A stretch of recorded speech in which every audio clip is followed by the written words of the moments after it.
Hala, ang ano para, di, nag-ano talaga siya, kinalkal niya yung ano, ay, Kinakal niya yung may babae pala, may ex-girlfriend niya na. Pinay?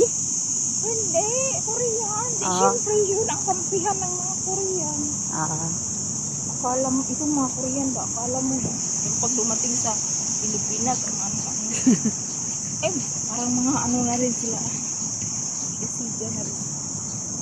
Yun nga batch ko na ang yaman niya. Mayaman talaga sila na. Binugbog din siya ng ano Asawa niya. Korean yung asawa niya. Naku. Ay, inano niya, ay, nag-ano kaya yung batch ko. Nag-aral lang shooting.